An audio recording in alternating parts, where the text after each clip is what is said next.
Before she died, she pressed a cold circle of metal into my palm and said, with a softness that broke me, "Promise me, never take it off." I promised. I kept it. I should have lied. The ring sits now on the table beside me, like a coin dropped from another life. Its band is plain, worn smooth by decades of finger and weather. Sometimes in the late rooms of the house, it catches the light and looks almost like a bite of moon. When I close my hand over it, I can feel the hollow where her finger used to fit, the way a groove remembers a solitary shape. Keeping it was supposed to be a kindness, a vow to the person who had been the shape of my first home and the center of my worst mistakes. What I didn't know was how a promise made in the chamber of grief could become a scaffold for so much ruin. Sabrina was born small as a secret, with a mouth that seemed to ask for more than this village could give. Children threw stones at the skirts of her dreams, the way boys fling pebbles at frogs. She learned early to step aside when laughter rose, to let the market pass without her, to thread through the alleys like someone in training for disappearing. Her mother used to press yams into our hands and say, "She will be seen when she is ready." No one believed her until a man in town swore that any husband who tied his life to Sabrina would come into fortune. Some said the word blessing. Others said curse, as if those two were the same thing, said differently.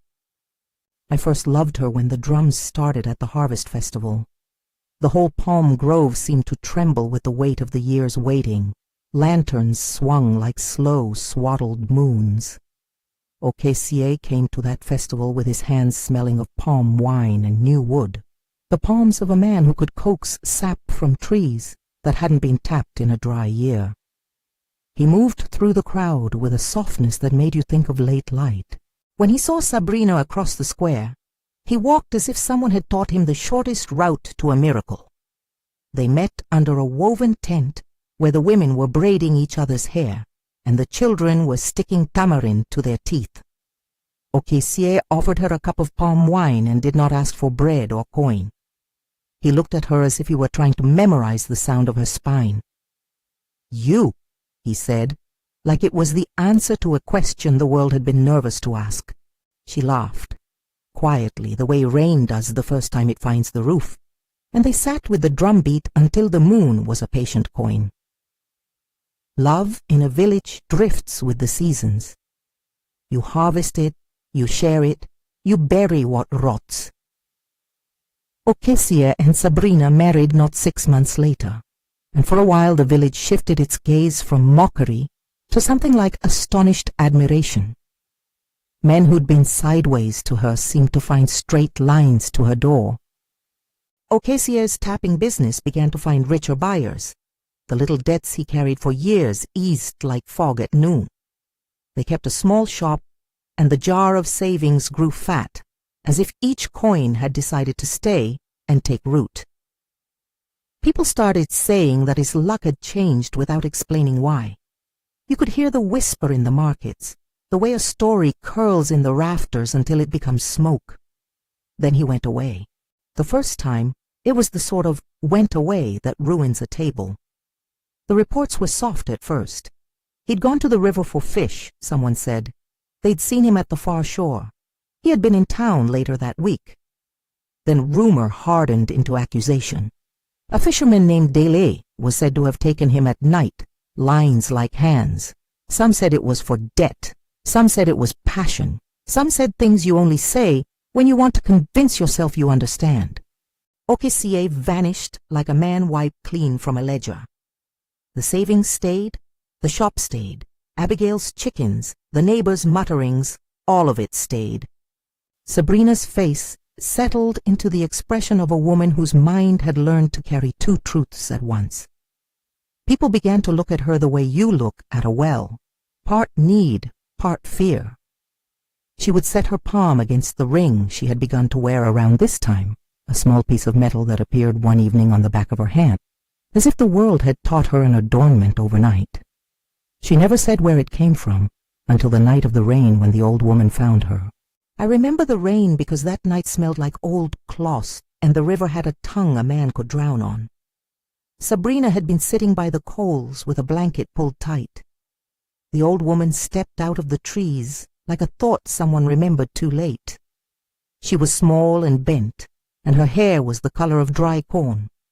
She did not look like anyone we knew, and yet the air seemed to open to her like a door. She did not come with the clumsy slant of a visitor. She came like an answer. "You have been carrying a weight that was given before you were ready," she said to Sabrina, in a voice that sounded like pages turning. She offered a ring, plain and unadorned, and it fit on Sabrina's fingers as if it had been waiting there all along. "Never take it off," the old woman told her, and her eyes lit like small lamps. "Not for sickness, not for marrying, not for the funeral, not even when you think the world will be kinder without it. Keep it. Let it be yours." Sabrina clutched the ring like someone folding a paper crane to hide it from the rain. She looked at me then, and the world narrowed to a single hour. "Promise me," she said, and when she said it, she did not speak to be obeyed but to be kept. "Promise me you'll never—" Her voice broke. She pressed her palm against mine, the ring warm between us. "Promise." This is where every story tells you to stop and sign the dotted line with an oath. It sounds simple, a dying wish, a promise kept out of love. You think of honor and loyalty and how those are the best of us. After the old woman left, the small miracles continued. Men who married Sabrina found success in trade or luck in fishing. Shops prospered, debts were paid, roofs were mended. The village turned from laughter to cautious reverence. We had Daly in those years, a fisherman with fingers like knotted rope and teeth that remembered the sea. He smiled, as if it never occurred to him not to take what wanted taking. When he courted Sabrina, he smiled with the same sharpness he used to gut fish. He married her in a hurry, as if speed itself could create faithfulness. For a while his nets filled as if the sea had decided to whisper secrets into them. Deal's boat was the one that left in the dawn and came back heavier than the weather. Then Deal went too. They said he was taken to pay off a debt, that men with sharper smiles had carried him away in bundles. Chief Oki came after, a man with houses stacked like an answer to every one of his questions. He paid a bride price high enough to change the way people measured their days. His fortune increased while he was with her, until one morning his properties were like paper boats in a storm, gone. He sat in his ruined courtyard, like a man watching the world unlatch itself.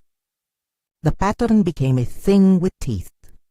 Marry Sabrina, prosper for a short time, be found at the edge of the river, be taken by business that imploded overnight, lose memory in a way that makes you quiet. Faces that once laughed in the market turned into ghosts that the wives of the village would speak about with their hands. Where once Sabrina's door had been a doorway, now it was an altar. Men came to her to ask for luck and left either richer or hollow. No one could say which it would be. I married her after Okesie vanished, and after the village had learned to shift its guilt like a blanket. People called me foolish, brave, both. My neighbors said I had the patience of a well. In private, when the lights were low and we sat with the fan that creaked like a tired clock, Sabrina would hold my hand, and the ring would catch the light in a way that made her seem younger than the years had any right to allow. I loved her with a kind of hunger that vows the name as fidelity. She accepted love as a place to rest. At night she would talk in a whisper about Okesie, said his name like a prayer that an unfinished church makes. She would say she had never stopped expecting him to come back to the square, to walk through the market with palms full of mangoes and a grin that was his alone.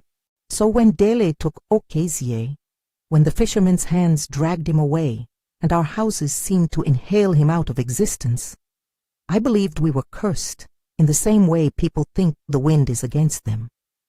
The ring was always there, and I told myself that keeping it on her was the thing my love required. She grew thinner with each man who left, and thicker somehow in the ways of someone who keeps a secret close to the bone.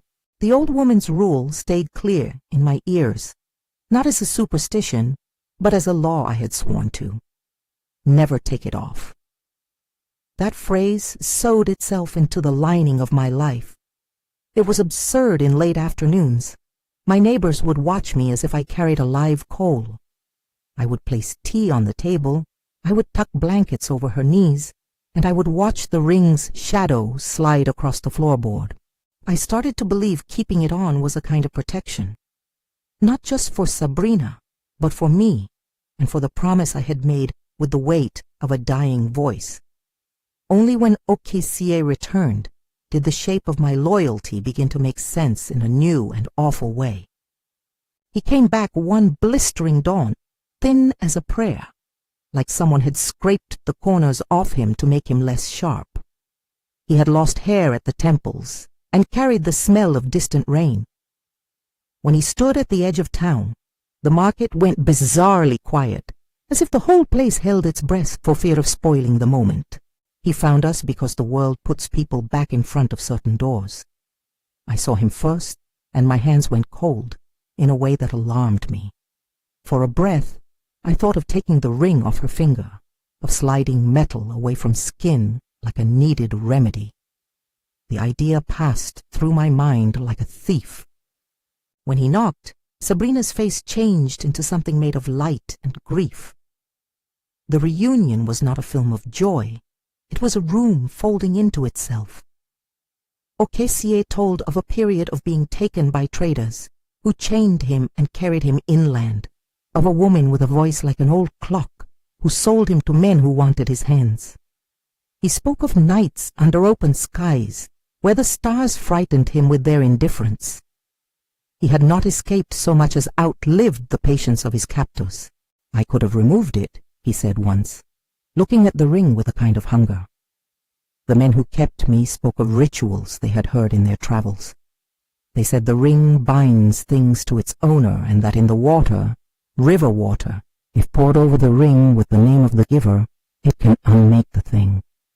They spoke as men singing to keep their fear at bay. I am not a wise man. I believed them enough to cry.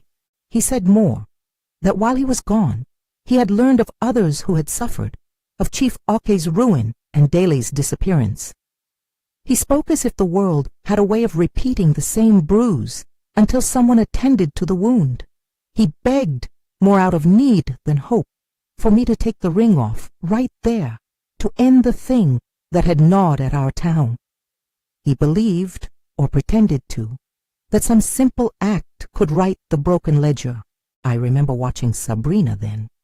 She sat with her hands folded, the ring shining like a truth too difficult to name. The look in her eyes was not despair, so much as a fierce shell of protection.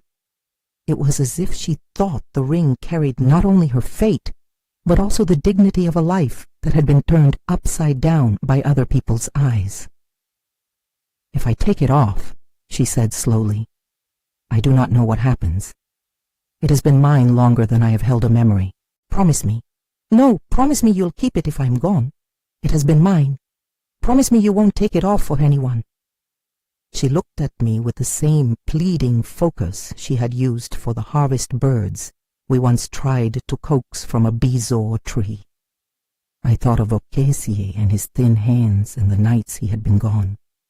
I thought of Dele, of the chief, of all those who had walked toward abundance and then found themselves at endings that did not fit.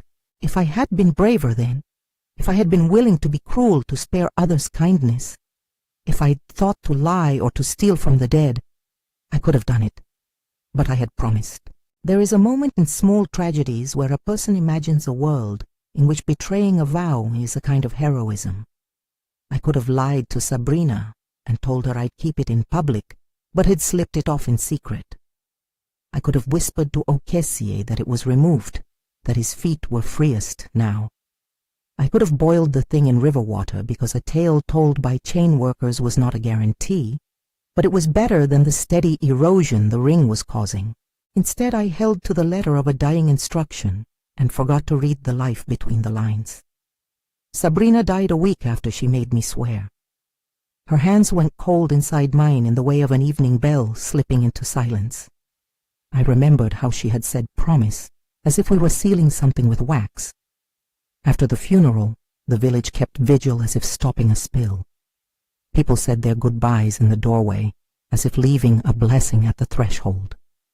They touched the ring with unnatural reverence and moved on because our lives always have to move on, even when the shape of the movement is a wrong step. I kept my hands off it in the public way. I never opened her coffin, I never took silver or token. The ring remained on her finger as if it were a cuff of weathered sky. Au caissier, when he begged like a man who has been hollowed and wants something to be made whole.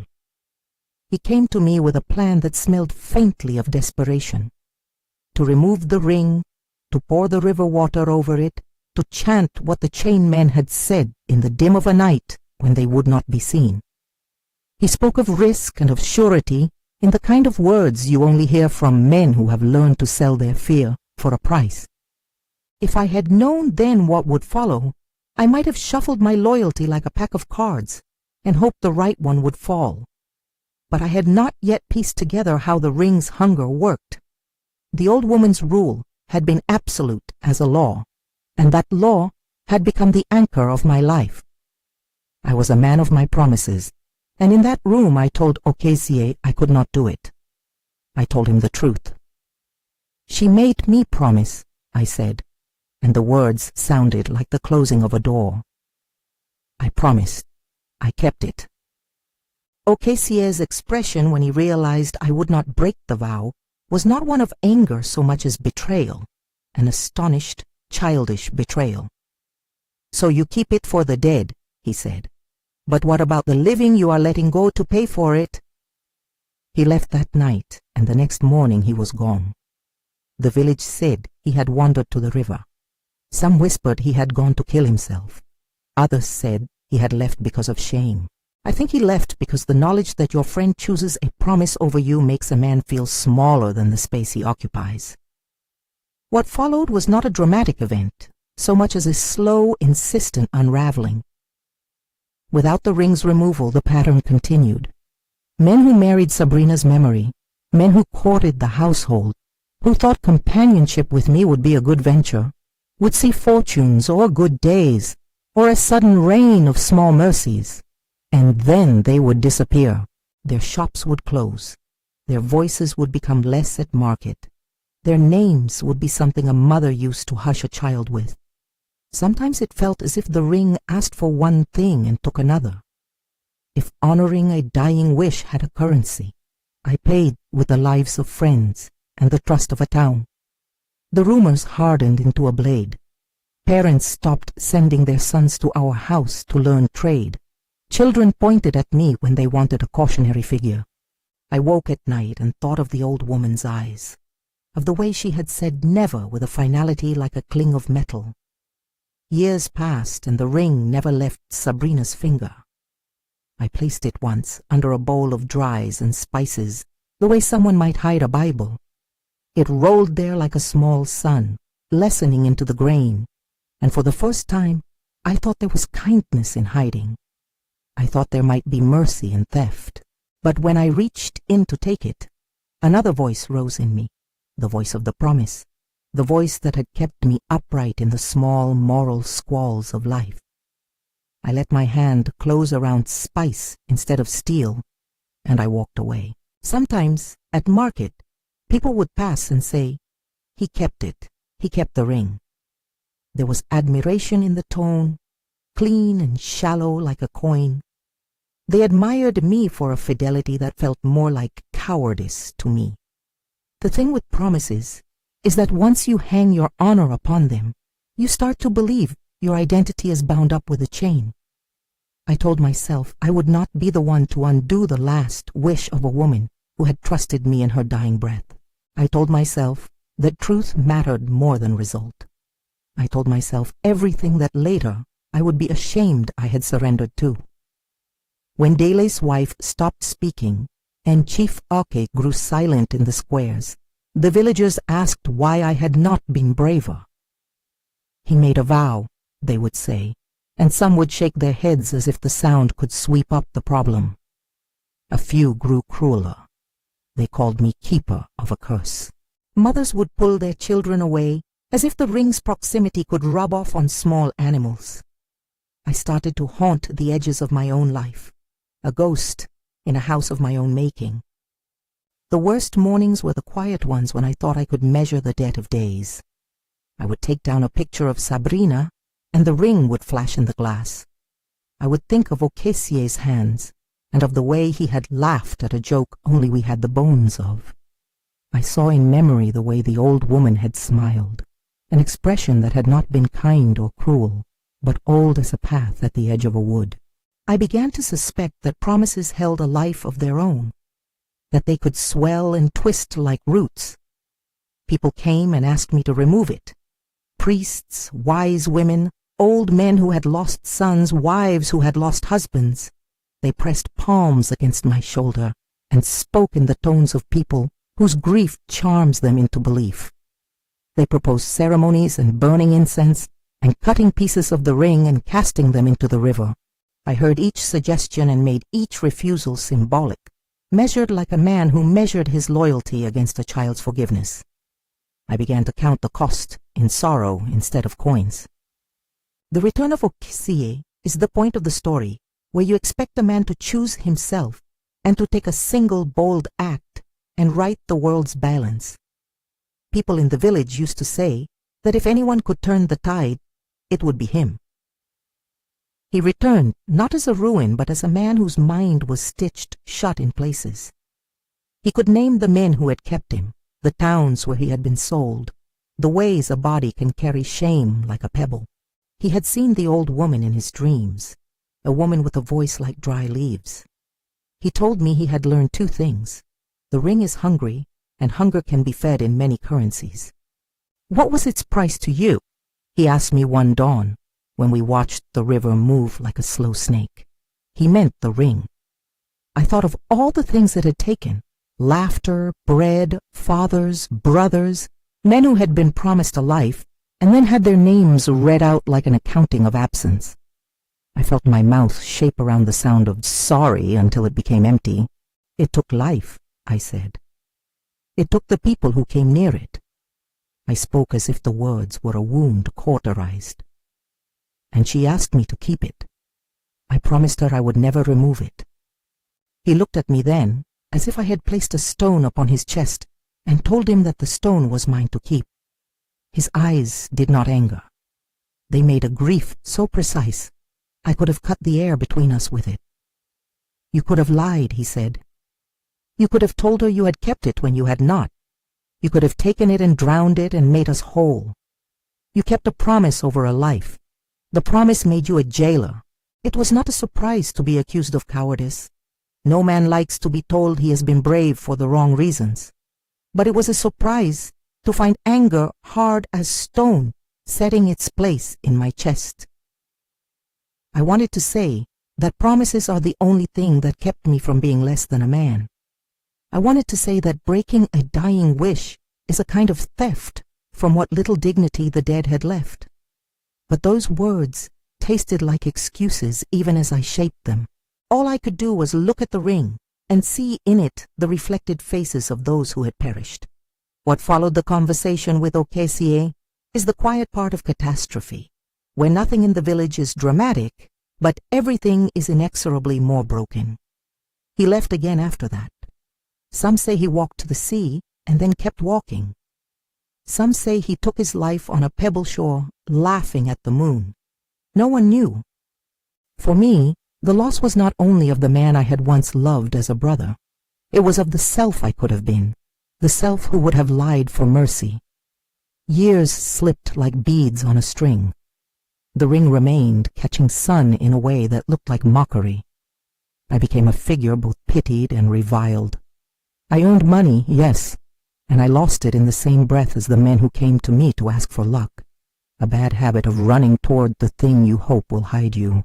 People left notes at the door, sometimes telling me to move away, sometimes asking me to do the only thing that would have required mercy, to take it off. I kept it sacred in a way that would make saints laugh. When I grew old and my joints reminded me of storms that had passed, I realized that my vow had not kept me free. It had made me a method by which grief could continue. And then the old woman came back. She found me in the market, less a figure of youth than a man rounded with the years of watching. The village had changed, new roofs, new gossip, the same way the sea keeps a memory of a ship, and yet the old woman stepped through it all as if the market were an old room. She didn't look surprised to see me. She looked like a clock that had only been wound. "Promises keep people," she said, sounding more like an explanation than a greeting. "They keep houses from burning and men from lying. They also keep cages. You kept your promise, and the thing you kept has continued to take." It was relief to hear a voice name the cost. I had been carrying it like a disease, counting absent men as if each were a bead. "What would have happened if I'd taken it off?" I asked, my voice thin. She didn't answer with the certainty I wanted. "Some things are simple to break and others hold like roots. You chose a tree. You could have cut it," she said. "Some who cut the ring find the river a balm. Some find the river angry. The ring chooses who will hurt when their fingers slip." Her answer was both worse and less comforting than I had hoped. There was no clear remedy. There was no divine instruction ready for me to follow and absolve myself. Means and ends braided until I could not find the loose end. "You regret it," she said, looking at me with eyes that didn't so much see as catalogue. "Most who keep such things regret it. But regret is not the same as courage. Regret sits down and grows roots. Courage stands up and stains its hands." She left without drawing blood or offering absolution. The lesson was not a lesson. It was an observation. If any absolution exists in this story, it lives in the truth that I finally learned to say out loud. I had the chance to do the merciful thing, and I did not. I kept a promise to a dying woman because in the ledger of my life, that was the simpler act, the one that would not challenge the neatness of my image as a man of his word.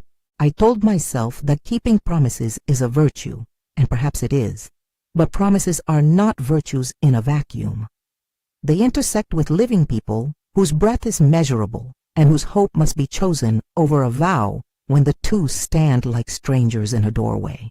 There is no single moment of catastrophe that crowns the end. There is, instead, the cumulative slow withering. Neighbors who once would bring bowls now keep distance. Children who used to play at our gate learn a new tale of caution and go home earlier. I live with the knowledge that my fidelity helped preserve a pattern of harm, that my idea of loyalty pressed down on living men until they were smaller than the promise I cherished. In the night sometimes, I take the ring into my palm and feel the memory of her fingers. I think of the way she asked and the way I answered. I think of Ocasie's eyes, the way Dele's boat left one morning and never returned, the way Chief Oke sat silent on his ruined steps like an unpaid debt. I imagine the ritual the chainmen whispered about, water pouring over metal, names spoken into the flow, and I invent, in the privacy of my regret, how it might have been to cradle that break and watch it undo itself with a noise like a seam ripping free. I think how someone once said to me that promises keep a person honest, and I wonder if mine kept me honest in the only way that was easiest. Do not imagine me lazy. There are mornings when shame wakes me with a fierceness that makes me think I could walk to the river and toss the ring into its dark. I have gone to the edge and held the water tasting like the world, and each time I thought of the moment I promised Sabrina, I felt the ring's weight press in my memory, and I backed away. A vow is a fence. I built that fence, and I chose to keep it because I told myself that what the dead asked should be respected. I thought the living could find another way, and I have to live with that. I am writing this because the thing that keeps me silent is shame, and shame grows teeth when it lives in darkness. Maybe confessing will be a kind of small mercy. Maybe it will only make me lighter by the weight of what I name. What I cannot do is undo the hands that vanished or call back the laughter that used to mark Ocasie's footsteps. I cannot stitch back the years I chose the letter of a promise over the lives of the people it affected. If there is a moral here, it is messy and unclean, like the underside of a river rock. Promises are holy in their place, but they are not absolutes. They sit next to living breaths, and we have to choose between them. I chose poorly. I chose the tired grace of a vow over the harder work of mercy. To some of you that will read like cowardice. To others it will sound like a man's broken attempting to explain himself. To me, it is simply the truth. Before she died, she made me promise never to remove the ring, and I kept that promise. I regret listening. If, when you finish this, you find yourself wondering what you would have done, if you would have kept the vow or left it at the side of the road, tell me in the quiet below. There are choices I made in the shelter of grief that have cost people more than I ever could have imagined. Tell me what you would have done, because there are worse things than regret.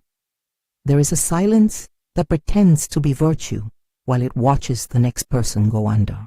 And if you like stories that don't hand you neat endings, that leave a taste of the river in your mouth and the shape of a promise on your fingers, subscribe and stay for the next one. I will keep telling these tales until the weight of them wears me down to something true. The ring rests now where it always has when I am not holding it, a small warm thing that remembers a finger.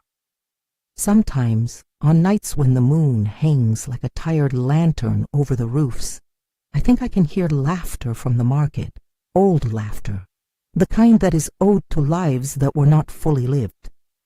I touch the band with a tremor and then put it down again. The promise is kept. The regret remains.